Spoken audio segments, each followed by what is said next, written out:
தெய்வத்தின் குரல் 4ஆம் பாகம். குருகுலம் கட்டிகாஸ்தானம். பிற்கால மாறுதலும் தற்கால விபரீதமும்.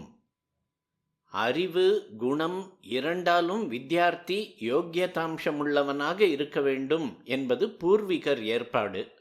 பிற்பாடு ஸ்கூல் என்று வைத்துவிட்ட பின் கிளாஸில் ரொம்ப ரவுடித்தனம் பண்ணாமல் இருக்கிறானா என்று பார்ப்பதற்கு மேல் குணத்தை பற்றி பார்க்க வேண்டியதில்லை என்றும், அறிவு குறைவை வைத்தே ஃபெயில் பண்ணுவதென்றும் அல்லது முதலிலேயே அட்மிஷன் கொடுக்காமல் இருப்பதென்றும் ஆயிற்று. அதுவும் தற்காலத்தில் மாறிப்போய் ரவுடித்தனம் பண்ணுகிறவனின் இஷ்டப்படியே அவனுக்கு மார்க் போட்டு விடுவது என்று பயப்படுகிற ஸ்திதிக்கு வந்திருக்கிறது. குணத்தையும் பார்க்க வேண்டாம், அறிவையும் பார்க்க வேண்டாம். எலெக்ஷனில் ஓட் வாங்க யாருடைய ஆதரவு தேவையாய் இருக்கிறதோ அந்த வர்க்கத்தைச் சேர்ந்த பசங்களாய் இருந்து விட்டால் போதும், அது ஒன்றுதான் யோக்கியதாம்சம் என்று ஆகியிருக்கிறது. ஆனால் அப்படி சொல்லிக்கொள்ளாமல் பிற்பட்டவரை முன்னுக்கு கொண்டு வருகிறோம், தாழ்த்தப்பட்டவரை உசத்துகிறோம் என்று சொல்லிக் கொள்கிறார்கள். இவை அவசியம் செய்ய வேண்டிய காரியங்கள்தான். ஆனால் எதையுமே அளவறிந்தும் முறையுடனும் செய்ய வேண்டும். பொது க்ஷேமத்தையும் சகல ஜனங்களுக்கும் கிடைக்க வேண்டிய நீதி நியாயத்தையும் கவனிக்காமல் செய்தால் அனர்த்தம்தான் ஏற்படும்.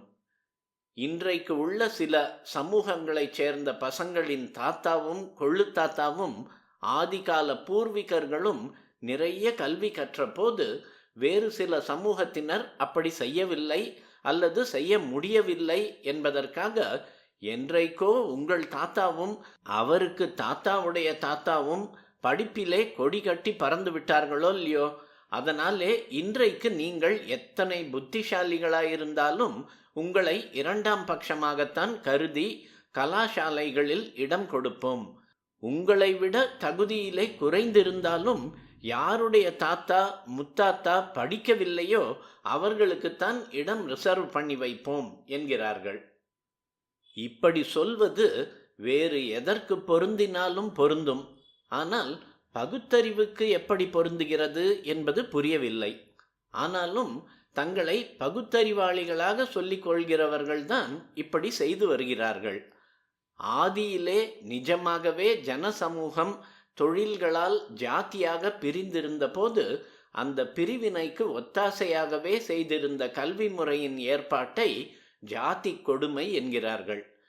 இன்றைக்கு தாங்கள் அறிவு தகுதியை விட ஜாதிதான் முக்கியம் என்று ஏகத்தாராக ரிசர்வ் செய்வது அதைவிட ஜாதி கொடுமையாக இருந்த போதிலும் இதை முற்போக்கு, சமநீதி, பகுத்தறிவாளர் கொள்கை என்றெல்லாம் சொல்வது ஆச்சரியமாய் இருக்கிறது.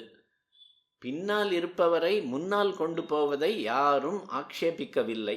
அதற்காக முன்னால் இருப்பவர்களில் தாங்களாகவே முன்னேறக்கூடியவர்களையும் பின்னாலே தள்ளி வைப்போம் என்பதற்குத்தான் ஆக்ஷேபம். பசிக்கிறவனுக்கு சாதம் போடட்டும், அதற்காக சாப்பிட்டு கொண்டிருக்கிறவனின் வயிற்றில் அடிக்க வேண்டியதில்லை. சமதர்மம், அபேதம் என்ற பரம உத்தமமான தத்துவங்கள் இப்போது விபரீதமாக நடைமுறைக்கு வந்து கொண்டிருப்பதில் ஒரு அம்சம்தான் இதுவும். ஜாதிகள் போக வேண்டும் என்பவர்களே தங்களுடைய கல்வி உத்தியோக கொள்கைகளால் ஜாதிகளை ஆழமாக அழுத்தமாக முத்திரை போட்டு கெட்டிப்பது இந்த விபரீதத்தில் பெரிய விசித்திரம்.